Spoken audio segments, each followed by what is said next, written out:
Halo semuanya, setelah sebelumnya kita sudah berkenalan dengan konsep One Village One Product, sekarang kita akan membahas tentang salah satu bagian yang bisa dibilang sangat penting dalam menjual suatu produk dan membangun usaha kita, yaitu branding, kemasan, dan strategi pemasaran. Nah, yang pertama, sebelum kita membahas branding, kita harus tahu dulu sebenarnya apa itu brand. Brand adalah ide atau citra yang ada dalam pikiran orang ketika memikirkan produk, layanan, dan aktivitas tertentu dari sebuah usaha. Brand bukan hanya diciptakan dari fitur fisik, tetapi juga perasaan yang dikembangkan konsumen terhadap usaha atau produk tersebut. Kombinasi isyarat fisik dan emosional ini dipicu ketika kita melihat nama, logo, identitas visual, atau bahkan pesan-pesan yang berusaha untuk disampaikan oleh suatu brand. Brand itu kurang lebih mirip dengan apa yang kita kenal sebagai merek biasanya. Pasti sering kan kita lihat merek-merek tertentu yang memiliki logo yang sangat familiar. Brand yang membuat identitas visual seperti logo, warna, atau kadang-kadang lagu atau jingle, itu berusaha membuat diri mereka menjadi unik supaya kita bisa lebih mengenali dan ingat kepada mereka. Salah satu contohnya adalah McDonald, yang pasti sudah sangat terkenal di penjuru dunia. Hanya dengan melihat logonya saja, kita bisa membayangkan apa saja yang bisa kita beli di McDonald, restorannya, dan hal-hal lain yang berhubungan dengan McDonald.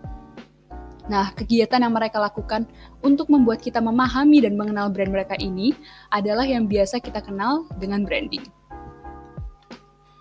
Branding sendiri adalah proses memberi makna pada organisasi, perusahaan, produk, atau layanan tertentu dengan menciptakan dan membentuk merek di benak konsumen. Branding adalah strategi yang dirancang oleh sebuah brand untuk membantu orang mengidentifikasi dan merasakan merek mereka dengan cepat. Branding juga memberi mereka alasan untuk memilih produk mereka daripada memilih produk pesaing dengan mengklasifikasikan apa keunggulan merek mereka. Tujuan dari strategi branding adalah untuk menciptakan merek yang berbeda dari pesaing, sehingga mengurangi jumlah pesaing nanti di pasar. Ketika merek memiliki nilai unggul yang lebih dan berhasil mencapai posisi yang baik di pasar, brand tersebut dapat menaikkan harga dan profit sesuai kemauan mereka. Jadi bagaimana kita dapat membangun branding yang baik bagi usaha kita? Ada beberapa hal yang perlu diperhatikan dalam membangun branding sebuah usaha. Yang pertama adalah tujuan atau goals dari brand dan positioning atau penempatan dari brand.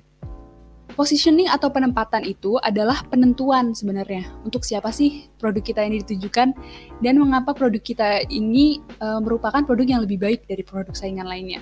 Dengan mengidentifikasikan hal-hal tersebut akan membantu menginformasi kita saat mendesain strategi seperti logo, warna yang akan digunakan, dan lain-lainnya. Dengan menentukan posisi brand, akan lebih mudah untuk menentukan kepribadian dari brand kita. Begitu juga dengan tujuan brand. Dengan kita mendefinisikan tujuan dari usaha itu, kita dapat memposisikan brand itu dengan lebih baik karena kita tahu apa yang sebenarnya diinginkan dari usaha ini. Yang kedua adalah riset pasar yang menyeluruh. Nah, untuk membangun sebuah strategi branding yang baik, kita itu perlu mengetahui pasar dan konsumen sehingga dapat membantu menentukan penempatan brand itu sendiri. Riset pasar yang dimaksud di sini itu tuh akan membantu kita memahami konsumen kita nantinya.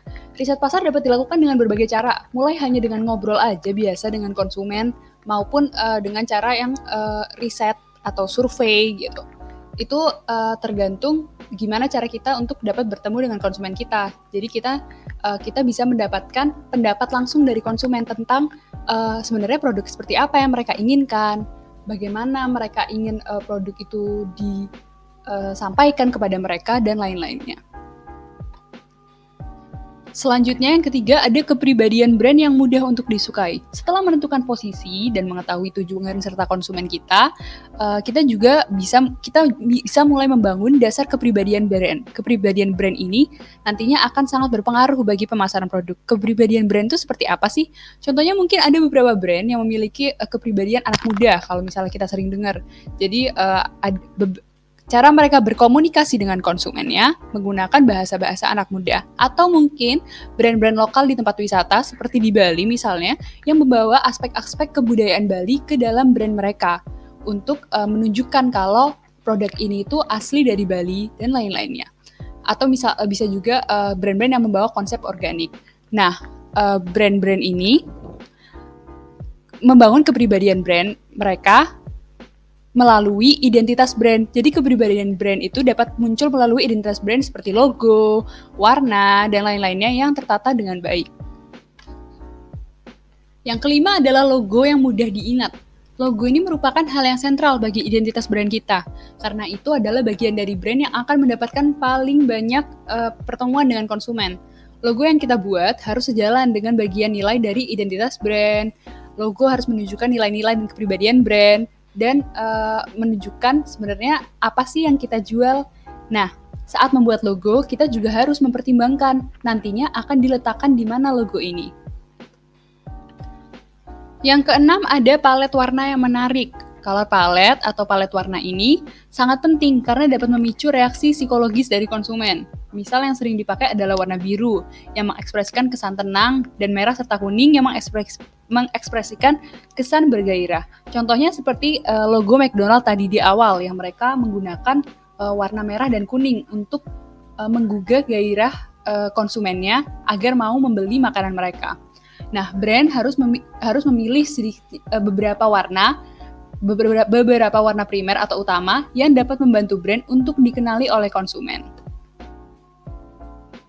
Lalu selanjutnya ada tipografi yang profesional. Tipografi itu adalah font atau pilihan jenis huruf yang digunakan oleh brand. Nah, tipografi itu atau font yang digunakan itu tuh harus mudah dibaca yang pertama, dan harus dapat membantu menarik konsumen dan juga mengekspresikan kepribadian dari brand itu sendiri. Misalnya brandnya itu memiliki kepribadian yang jenaka atau lucu, font-font yang digunakan juga harus bisa menyampaikan itu. Lalu yang selanjutnya ada grafik yang mendukung. Nah, dalam membuat logo dan elemen-elemen desain lain seperti palet warna, tipografi, dari brand pasti perlu grafik yang baik dan mendukung agar terlihat lebih menarik. Sudah ada banyak website dan aplikasi gratis yang dapat membantu kita untuk membuat desain baik logo, kemasan, dan kebutuhan brand lainnya. Contohnya seperti ada PixArt yang bisa diakses melalui smartphone, aplikasi di smartphone, dan Canva yang bisa diakses melalui website dan juga aplikasi di smartphone. Selain dua ini masih ada banyak sekali website-website dan aplikasi-aplikasi desain gratis yang ada di internet. Nah, ini adalah contoh hasil dari strategi branding suatu bakery. Di sini dapat dilihat tertera logo, ada itu logonya, Baker Amy, tipografi, dan palet warna. Nantinya, semua ini akan digunakan untuk berbagai kebutuhan desain dan komunikasi brand tersebut.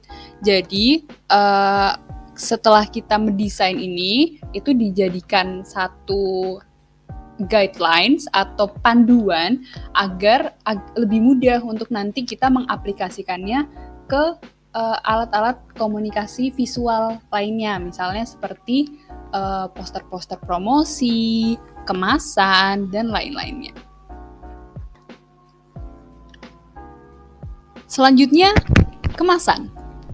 Kemasan produk merujuk pada bagian luar dari sebuah produk.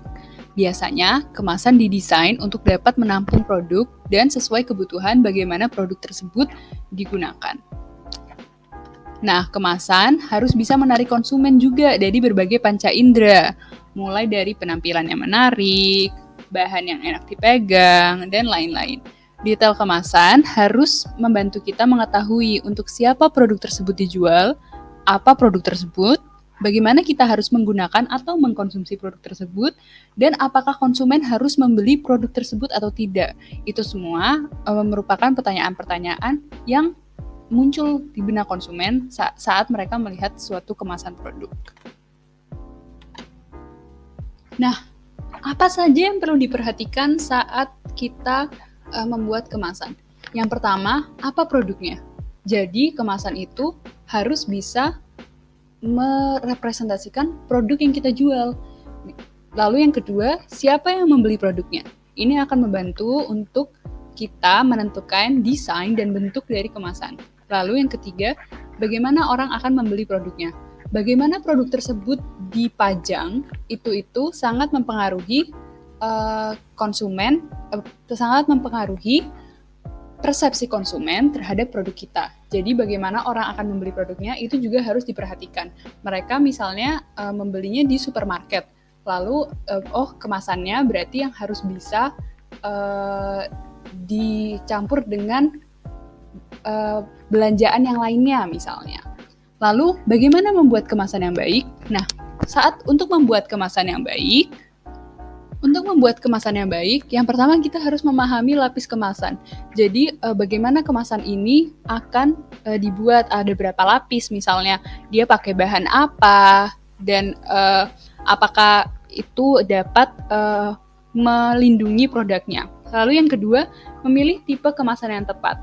Ini juga sama, jadi kayak bagaimana kemasan ini dapat menampung produk itu gitu.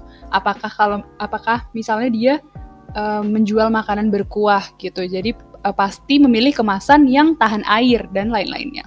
Lalu yang ketiga, memperhatikan proses pencetakan kemasan. Dalam mencetak kemasan, kita harus memperhatikan prosesnya agar mengurangi kesalahan-kesalahan dalam pencetakan yang dapat membingungkan konsumen saat melihat kemasannya. Misalnya logonya kebalik atau lain-lainnya. Lalu yang keempat, membuat arsitektur informasi yang baik. Dalam membuat kemasan, kita harus memperhatikan bagaimana konsumen akan melihat kemasan itu nantinya. Apakah dengan melihat kemasan, konsumen dapat mengetahui ini produk apa, lalu misalnya ini produk dengan jenis yang apa, misalnya ini makanan, ini rasa apa, dan lain-lainnya. Lalu yang kelima, mengevaluasi desain kemasan. Nah, setelah kita sudah membuat desain kemasan, kita harus mengevaluasi apakah kemasan ini menjawab pertanyaan-pertanyaan di awal tadi, bisa menginformasikan kita tentang produknya, dia bisa membantu kita untuk menarik konsumen dan lain-lainnya. Nah, itu tuh dapat kita ketahui dengan cara yang keenam, yaitu mengumpulkan masukan dari orang-orang lain. Jadi kita coba tunjukkan kemasan itu kepada orang lain dan melihat apakah mereka tertarik dengan kemasan itu, apakah kemasan itu menarik, apakah menurut mereka kemasan itu efisien, dan lain-lainnya. Nah, ini adalah salah satu contoh kemasan. Ini adalah produk keripik pisang. Dari kemasannya bisa dilihat, dia memberikan gambar pisang yang besar di sana untuk memberitahu kalau ini tuh keripik pisang. Lalu ada bagian kemasan yang bening sehingga kita bisa melihat produknya di dalam, sehingga itu lebih menarik konsumen. Dia juga memasukkan informasi-informasi yang dapat membantu kita untuk mengetahui ini keripik pisangnya yang seperti apa. Misalnya dia memasukkan nettonya di sana ada 100 gram. Lalu dia memasukkan cap halal di sana untuk memberitahu konsumen kalau makanan ini halal. Lalu dia menggunakan kemasan yang misalnya dia sudah dipres, jadi tidak ada udara yang bisa masuk, jadi nggak melempem keripiknya. Itu tuh juga harus diperhatikan. Lalu yang selanjutnya ada strategi pemasaran. Nah, strategi pemasaran itu merujuk pada rencana permainan sebuah bisnis untuk mencapai calon konsumen mereka dan membuat calon konsumen tersebut untuk menggunakan produk atau jasa dari usaha atau bisnis tersebut. Nah, strategi pemasaran ini biasanya bisa kita lihat dia ada dalam bentuk komunikasi-komunikasi dari brand yang berusaha mencapai konsumen, misalnya poster, brosur, lalu ada iklan, dan lain-lainnya. Jadi banyak cara-cara yang bisa kita gunakan untuk menyusun strategi pemasaran.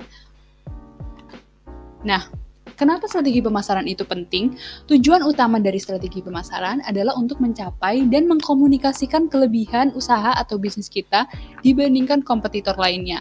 Jadi, dengan strategi pemasaran, kita berusaha mengenalkan usaha kita kepada konsumen dan juga kita berusaha untuk menarik konsumen untuk menggunakan usaha kita. Karena itu, strategi pemasaran sangat penting karena di sanalah kita dapat bertemu konsumen. Nah, jadi bagaimana membangun strategi pemasaran yang baik?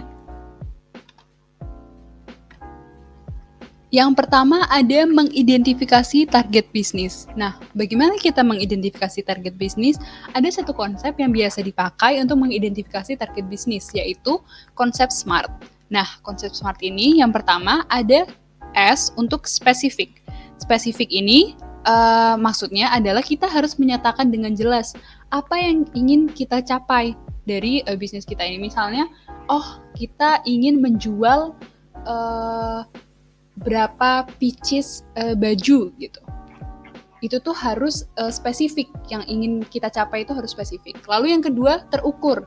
Tetapkan ukuran nyata sehingga kita dapat mengukur hasil kita. Misalnya tadi kita mau menjual baju, terus bajunya yang mau kita jual ada berapa yang bisa kita ukur gitu. Jadi kita tahu, kita nanti sudah mencapai target bisnisnya atau belum. Nah, yang ketiga ada achievable atau dapat dicapai. Nah, tujuan yang kita buat itu harus sesuai dengan kapasitas dan anggaran kita. Misalnya, kita hanya memiliki anggaran 100.000 untuk melakukan promosi gitu. Jadi kita hanya bisa, misalnya kita ingin melakukan promosi dengan menggunakan brosur, ya kita mencetaknya sesuai dengan anggaran yang kita pakai.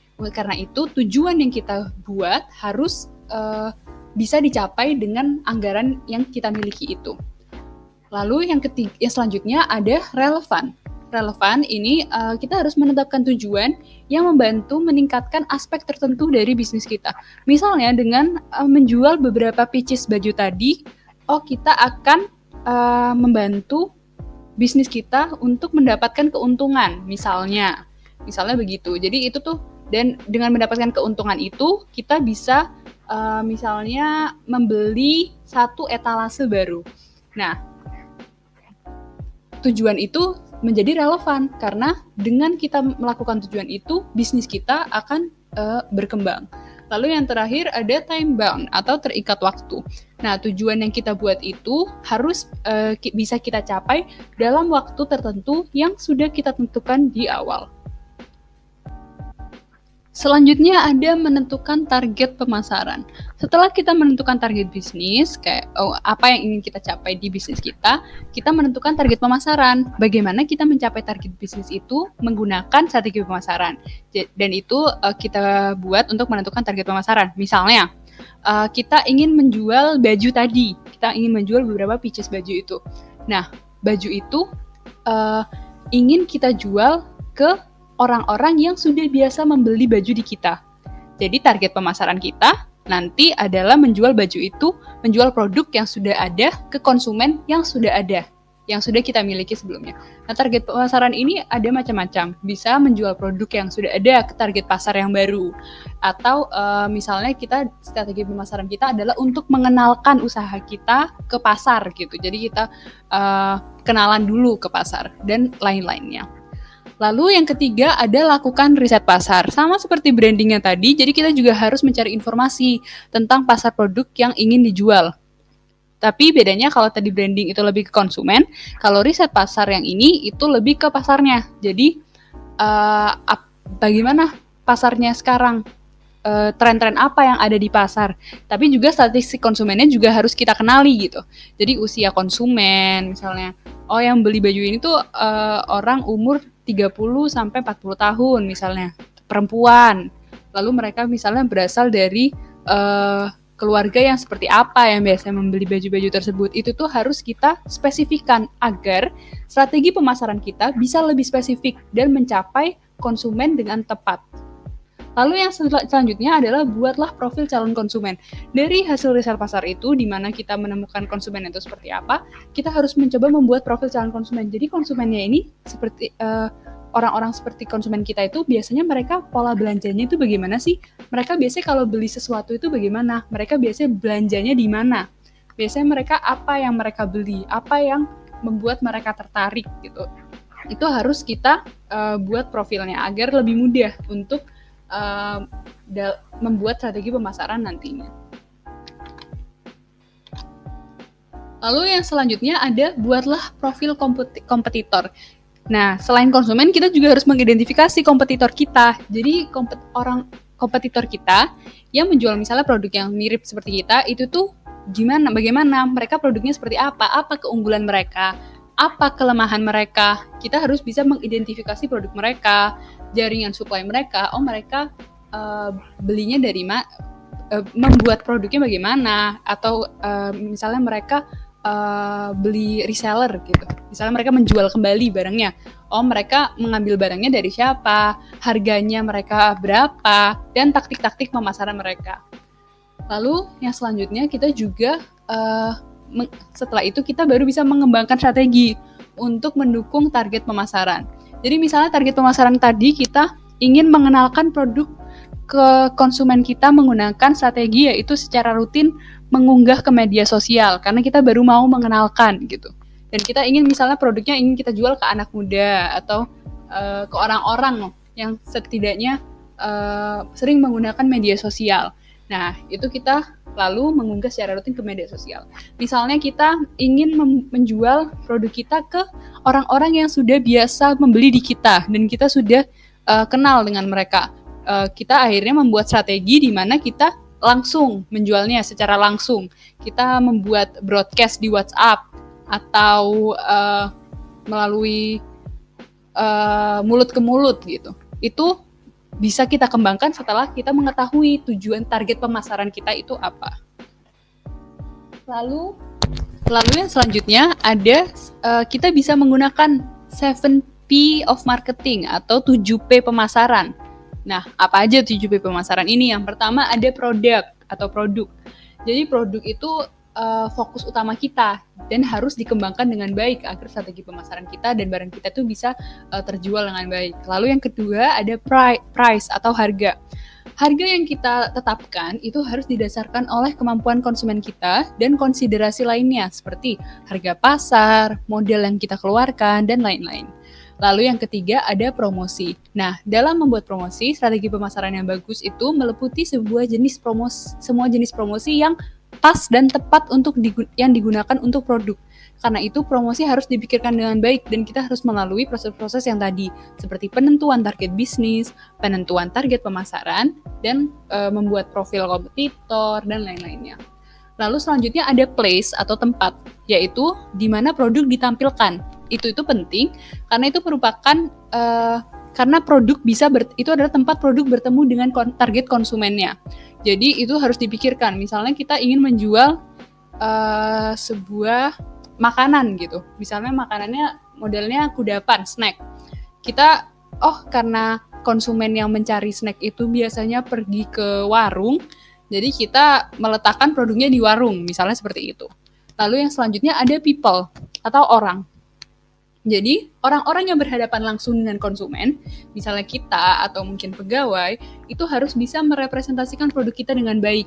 Jadi, pelayanan konsumen seperti sopan dan responsif saat berbicara dengan konsumen, itu juga penting. Lalu yang selanjutnya ada proses. Proses pengiriman produk kita itu juga penting karena itu untuk menjaga kepercayaan konsumen. Jadi, produk itu harus sampai ke konsumen dengan cara yang efisien dan juga aman. Lalu yang selanjutnya ada bukti physical evidence atau bukti fisik. Nah, strategi pemasaran kita harus memiliki bukti fisik yang bisa dilihat, didengar, atau dibau oleh konsumen. Contohnya seperti yang sebelum-sebelumnya, seperti branding dan kemasan, logo misalnya.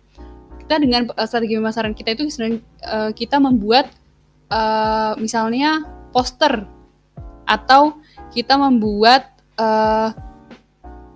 iklan di media sosial gitu. Jadi konsumen kita bisa melihat strategi pemasaran kita dan dengan itu mereka bisa berinteraksi dengan strategi pemasaran kita tersebut. Lalu yang terakhir ada tes idemu. Jadi setelah kita menyusun strategi pemasaran itu, kita harus tes ide pemasaran kita pada beberapa konsumen dan coba ulas kembali bagaimana ide tersebut bekerja. Misalnya kita ingin membuat sebuah brosur.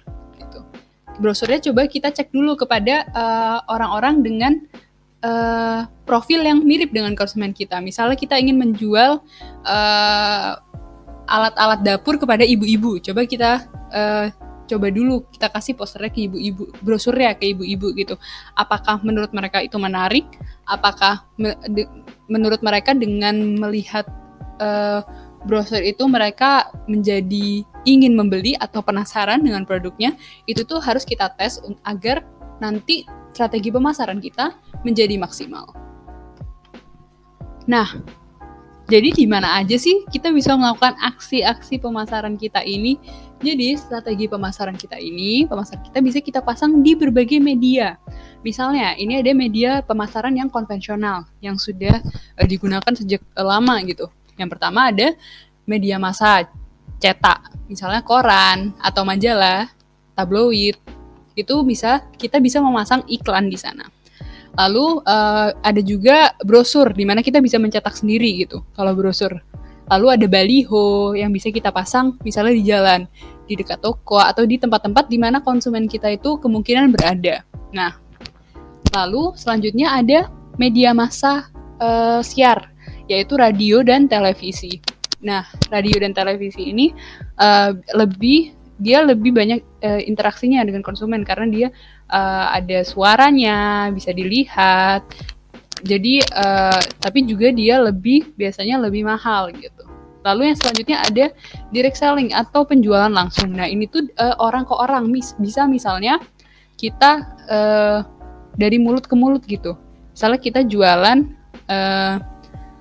kue, lalu kita bilang ke orang-orang yang kita kenal di daerah sekitar kita, misal ke tetangga kita, hai aku jualan kue, gitu. Saya jualan kue. Kalau mau beli kue bisa beli di saya gitu. Lalu misalnya dari orang itu informasinya bisa berlanjut ke orang lain, jadi dari mulut ke mulut. Lalu yang selanjutnya ada media pemasaran digital. Nah, media pemasaran digital ini yang sekarang mulai sering digunakan karena selain mereka lebih murah, mereka juga bisa mencapai lebih banyak orang gitu. Lalu yang pertama ada media sosial Instagram. Jadi di Instagram kita bisa memasang iklan menggunakan Instagram Ads yang berbayar. Tapi kita juga bisa membuat Instagram post atau unggahan Instagram dan juga Instagram Stories yang nanti akan diunggah melalui Stories Instagram. Nah, ini tuh cenderung lebih murah karena mereka gratis dan tidak menggunakan biaya. Yang hal itu juga sama dengan Facebook. Kita bisa pakai Facebook Ads yang dia berbayar atau kita bisa mengunggah di post di Facebook, di unggahan gitu. Misalnya kita membuat unggahan tentang jualan kue, harga kuenya, foto-foto kuenya dan segala macam. Lalu yang selanjutnya ada media sosial yang lumayan baru yaitu TikTok. Nah, di TikTok ini juga ada sama TikTok Ads atau iklan yang dipasang di TikTok yang berbayar atau TikTok Post yaitu unggahannya yang tidak berbayar gitu. Jadi kita misalnya mengunggah video misalnya kita menjual kue, kita mengunggah video pembuatan kuenya di TikTok dan lain-lainnya. Lalu yang selanjutnya ada media sosial Messenger, misalnya WhatsApp, Line dan lain-lain. Nah, ini misalnya kita bisa membuat broadcast atau status. Jadi kita bisa membuat broadcast tentang bisnis kita gitu. Jadi kita misalnya berusaha mengenalkan bisnis kita mengirimkannya ke grup-grup. Itu tuh juga merupakan media pemasaran yang baik. Lalu, nah ini ada contohnya media strategi pemasaran. Ini ada contoh strategi pemasaran yang menggunakan media digital. Nah, ini adalah contoh dari brand Bittersweet by Najla, brand yang menjual dessert box atau makanan manis, makanan penutup di dalam box gitu. Nah, Bittersweet by Najla ini dia menggunakan media sosial karena target pasar mereka adalah anak-anak muda yang aktif menggunakan media sosial, kebanyakan yang pakai. Jadi dia di media sosialnya mengunggah berbagai macam post, misalnya ada diskon-diskon diunggah lah sama dia melalui media sosialnya. Jadi konsumen mereka bisa mengetahui kalau ada diskon atau ada produk baru melalui media sosialnya. Yang sering digunakan adalah Instagram dan juga dia juga menggunakan media YouTube. Nah, di YouTube dia misalnya mengunggah testimoni dari berbagai konsumennya yang terkenal gitu. Nah, jadi strategi pemasaran ini tuh bisa menggunakan berbagai macam media. Tidak hanya media yang disebutkan di sini, tapi juga media lainnya. Tergantung target pemasaran yang kita miliki. Jadi kita harus bisa mencari celah dan kesempatan dan juga harus mengenali konsumen untuk mengetahui media-media apa yang mereka gunakan. Misalnya mereka sering membaca koran, kita menggunakan koran. Atau misalnya mereka adalah orang-orang di sekitar kita, ya kita mempromosikan dengan cara mempromosikannya secara langsung dari mulut ke mulut. Dan itu tidak hanya media-media di sini saja, tapi juga masih banyak media lainnya. Branding, kemasan, dan strategi pemasaran itu saling beririsan satu sama lain. Karena itu, mulai mengembangkannya sedikit demi sedikit merupakan jalan dan progres yang dapat mendukung kesuksesan bisnis kita. Itu saja materi kali ini. Terima kasih dan semoga bermanfaat.